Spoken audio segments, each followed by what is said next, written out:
नमस्कार दोस्तों, स्वागत है आपका हमारे चैनल पर। आज हम बात करेंगे उस बड़े फैसले की जिसने पूरे ऑनलाइन गेमिंग सेक्टर को हिला कर रख दिया है। भारत सरकार ने ऑनलाइन गेमिंग बिल 2025 पास कर दिया है और राष्ट्रपति की मंजूरी के बाद ये अब कानून बन चुका है। आइए जानते हैं इस बिल में क्या है, क्यों लाया गया और इसका असर किन किन पर पड़ेगा। 20 अगस्त 2025 को लोकसभा में ये बिल पास हुआ। 21 अगस्त को राज्यसभा से भी इसे मंजूरी मिल गई और 22 अगस्त को राष्ट्रपति द्रौपदी मुर्मू ने इस पर हस्ताक्षर कर दिए। यानी अब ये केवल प्रस्ताव नहीं बल्कि कानून बन चुका है। दोस्तों, इस कानून की सबसे बड़ी बात यह है कि अब किसी भी रियल मनी गेम यानी ऐसे गेम जिनमें असली पैसे का दांव लगता है, वे पूरी तरह बैन कर दिए गए हैं। चाहे वो गेम कौशल पर आधारित हो या किस्मत पर, अगर उसमें पैसे लग रहे हैं तो वो अब गैर कानूनी होगा। लेकिन चिंता मत कीजिए, सरकार ने साफ कहा है कि ई स्पोर्ट्स, सोशल गेमिंग और शैक्षणिक गेम्स को बढ़ावा दिया जाएगा।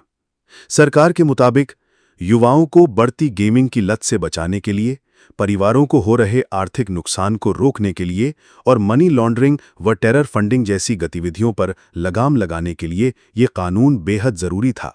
साथ ही इसका मकसद है कि ई स्पोर्ट्स को एक सुरक्षित और रेगुलेटेड इंडस्ट्री बनाया जाए। अब बिना सरकार की अनुमति कोई भी कंपनी पैसे वाले गेम नहीं चला पाएगी।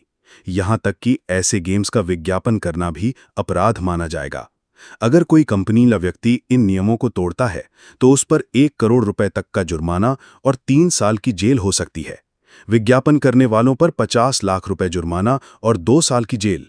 और अगर कोई बार बार यह गलती करता है तो सजा और भी कड़ी होगी, यानी 5 साल तक की जेल और 2 करोड़ रुपए तक का जुर्माना। इस पूरे सेक्टर की निगरानी के लिए सरकार बनाएगी नेशनल ऑनलाइन गेमिंग कमीशन, जो तय करेगा कि कौन सा गेम कानूनी है और कौन सा अवैध।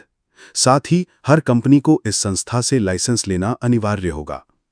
अब इसका असर क्या हुआ?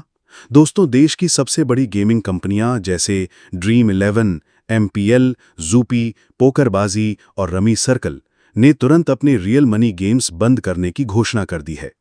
इससे अरबों डॉलर का कारोबार प्रभावित हुआ है। विशेषज्ञों का मानना है कि लाखों नौकरियों पर भी असर पड़ सकता है। निवेशक अब सोच रहे हैं कि उन्हें अपना पैसा कहां लगाना चाहिए।